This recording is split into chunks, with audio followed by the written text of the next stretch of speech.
Então, a pergunta é essa: por que que o Lula priorizou ou quer que o Mercosul priorize um acordo com a União Europeia, com a Europa, em vez de priorizar um acordo com a China?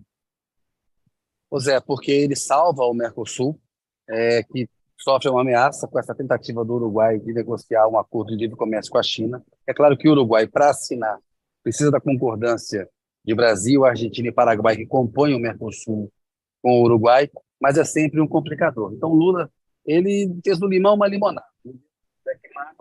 Do Lacalipon, que é o presidente do Uruguai, que ameaçava fazer esse acordo com a China e criar um problema dentro do Mercosul. Lula disse, não, vamos fazer o seguinte, Lacalle, vamos assinar primeiro esse acordo que a gente está negociando há mais de 20 anos com a União Europeia, está quase pronto para ser assinado, vamos assiná-lo em bloco, vamos fazer uma negociação com a China. Por que a negociação com a China é complicada, Zé? Porque Brasil e Argentina têm indústrias muito fortes. A indústria chinesa, se tiver um tratado de livre comércio, algum acordo comercial que permita competir em condições ainda mais favoráveis, de produtividade, de custo, isso pode acabar com a indústria do Brasil e com a indústria argentina. Portanto, o Lula chegou aqui no Uruguai com um baita de um problema, acabou saindo com duas soluções. O problema era o seguinte, o Uruguai quer negociar com a China. O que a gente faz? Ele está criando um problema. Vamos trazer o Uruguai primeiro para fechar com a gente um acordo com o Mercosul e a União Europeia, que é importante, é um acordo que está maduro para ser fechado, há pequenos ajustes a serem feitos, e a novidade, Lula dizendo que empresta, quer fazer urgentemente, que vai intensificar as conversas para fechar esse acordo com o Mercosul. Porque no governo Temer, houve um anúncio de que eles tinham chegado a um texto comum, mas ainda há ressalva, tanto da França quanto do Brasil e da Argentina, a esse texto final. Feito o acordo com o Mercosul, levou décadas, vai começar uma negociação com a China. E aí o Lula ganha tempo, joga essa bola lá para frente, mas traz o Uruguai para dentro do bloco para negociar em bloco com a China. Zé? Eu vou convidar o Bombig a entrar nessa conversa, só vou bancar o chato, eu não preciso fazer esforço, né, como você sabe, para fazer esse papel, mas será que sai mesmo dessa vez? Porque a gente ouve falar desse acordo com a União Europeia desde que eu tinha cabelo marrom, ainda castanho. O Bombig, sabe que na Folha falava para o Toledo que a gente tem que fazer um esforço para gostar dele. A gente tem que dar autorização para a gente ser amigo dele. Desde que eu ia no meio da redação, dava um beijo nele. Mas vamos lá. Acho que dessa vez sai, Zé, porque o Lula quer fazer nos 4 anos dele. De fato, o texto atual ele tem poucos pontos para serem fechados. A preocupação da França com a agricultura francesa e europeia está bem equalizada, e também a do Brasil com a questão da importação e o acesso dos bens manufaturados da Europa, enfim, serviços ao bloco do Mercosul. Portanto, tem uma chance real, sim, até porque essas coisas demoram mesmo. Né? A União Europeia foi uma construção de 30 anos. De acordo, acho que o Jamil Chades, que vai entrar hoje com vocês aí, sabe de cabeça, mas sempre tem mais de 20 anos. Eu me lembro de falar disso lá no governo de Fernando Henrique Cardoso. No governo Temer, eles chegaram perto de um terço. Mas aí veio o governo com sua política ambiental, criou um problema com a Alemanha e com a França, e a política ambiental do Bolsonaro é uma política ambiental que confronta toda a questão ambiental do planeta, colocava o planeta em risco. Agora, com o Lula, há uma chance real, concreta disso aí, e ele quer fazer.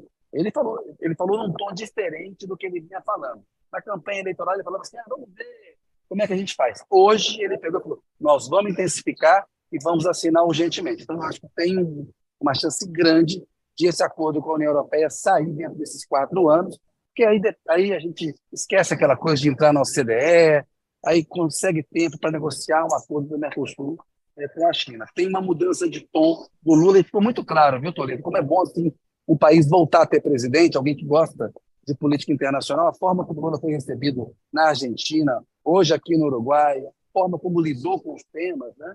E o Bolsonaro simplesmente se colocou fora disso, colocou fora do mundo.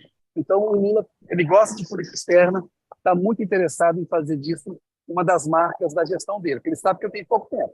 São 4 anos, porque até agora ele tem dito que não vai concorrer à reeleição, mas isso aí a gente discute numa outra edição do Análise da Notícia. Bombig, entra aí nesse acordo comercial.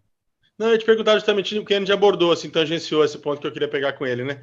Que era a questão do meio ambiente, né, Kennedy? Da economia verde, dessa tudo bem, a gente sabe que atrás desse discurso da União Europeia também tem um protecionismo que você já falou, protecionismo da França e a vontade do Lula dos produtos manufaturados, né?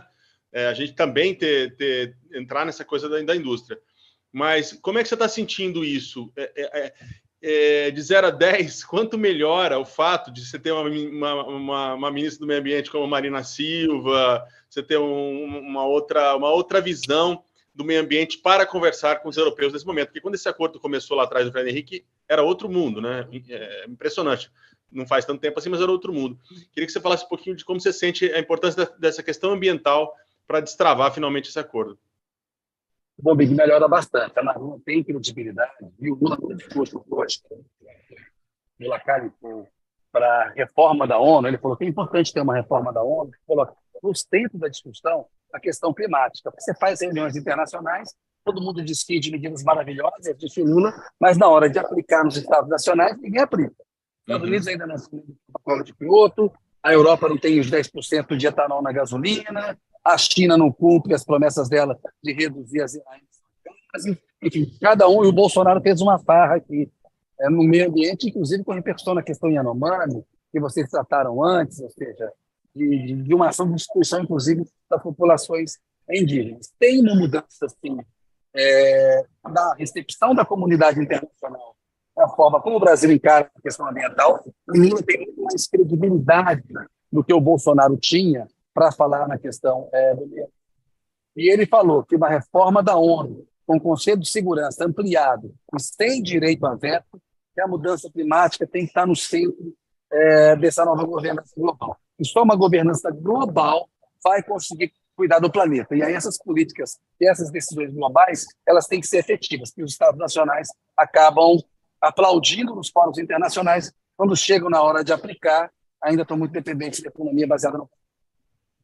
Kennedy, a gente viu uma série de fotos que a gente não sabe se foram só fotos ou se foram, de fato, conversas bilaterais entre o Lula e vários chefes de Estado e chefes de governo de países da América Latina e do Caribe.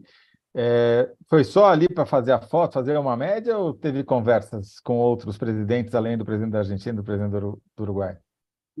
Não, teve conversa sim, teve com o Petro da Colômbia, ele foi muito bem recebido. O Brasil estava fora da CELAC, que é a Comunidade de Estados Latino-Americanos, essa sigla feia que ninguém ouvia falar, e vão ouvir falar mais agora, né? A volta do Brasil, o país com maior população, maior extensão territorial, maior economia da América Latina, estava fora do fórum em que estão reunidos os países da América Latina e do Caribe. Ou seja, uma decisão completamente insensata do Bolsonaro. Se ele quisesse combater Cuba, ele deveria ter ficado dentro da CELAC para combater dentro do fórum. Então, a volta do Lula da CELAC, do Brasil à CELAC, mostra uma retomada da realidade, sabe, Toledo e Bombig, nas relações internacionais. Ou seja, você discute as coisas em alto nível, não discute como o Bolsonaro discutia, como o Paulo Guedes discutia, como esses ministros dele, do governo Bolsonaro, que não tinham nível nenhum, discutiam as questões internacionais. Então, essa viagem isso. As 3 primeiras são muito importantes. Vai para a Argentina, laço fraterno, a questão econômica, passa no Uruguai para fortalecer a questão do Mercosul, que é uma prioridade nossa, a integração latino-americana e começar pelo Cone Sul. Vai depois, em fevereiro, para os Estados Unidos, que é retomar também, num alto nível, a relação com os Estados Unidos, com Washington, porque o Bolsonaro com o Trump era uma relação nivelada por baixo. O Bolsonaro era um capacho do Trump, e depois o Bolsonaro ficou questionando a eleição do Biden, e o Biden, em momento nenhum, tergiversou sobre a democracia brasileira, o apoio às eleições, a condenação dos atos de 8 de janeiro. E depois tem a China, porque a China é um problema, ela é a maior parceira comercial do Brasil, o Brasil tem superávit com a China, isso é muito bom para o Brasil. Só que a China, com o poder que ela tem, essa economia planificada, a capacidade de tomar investimentos muito rapidamente, porque é uma ditadura, né, e toma decisões muito rapidamente, ela começa a colocar cunhas em alguns países para tentar ocupar mais espaço no comércio internacional. É o que ela está fazendo com o Uruguai, é o que ela tenta fazer com o Chile, é o que ela tenta fazer em fóruns internacionais. Então é importante, essas 3 viagens, elas marcam essa nova política externa do Brasil, né? Um retorno a uma política externa que leva em consideração os interesses nacionais, atua mesmo como um ator global, né? A gente viu isso na CELAC, vai ver nos Estados Unidos quando o Lula estiver com o Biden e com o Xi Jinping lá na China, Pereira. Bom, querido, a gente sabe que você tem tempo aí contado no relógio e a gente precisa fazer a síntese do bloco. E a pergunta, só para rememorar, é por que Lula quer acordo do Mercosul com a Europa antes da China? 85 caracteres. Eu acho que ele dá checkmate no Uruguai e salva o Mercosul, né? Pode ser uma linha. Eu gosto. Checkmate é bom porque é com X, então economiza um caractere, é melhor. Enfim, Lula dá checkmate no Uruguai e salva o Mercosul, é isso? E salva o Mercosul, e fortalece o Mercosul se couber. Acho que fortalecer é mais preciso, né? E reforça o Mercosul. Porque é isso que ele queria fazer aqui no Uruguai. A visita era para fortalecer o Mercosul e havia uma ameaça de implosão. Né, o Uruguai disse que vai continuar falando com a China. Mas vamos deixar o salvar, vamos deixar o salvar. Estava precisando de salvação mesmo.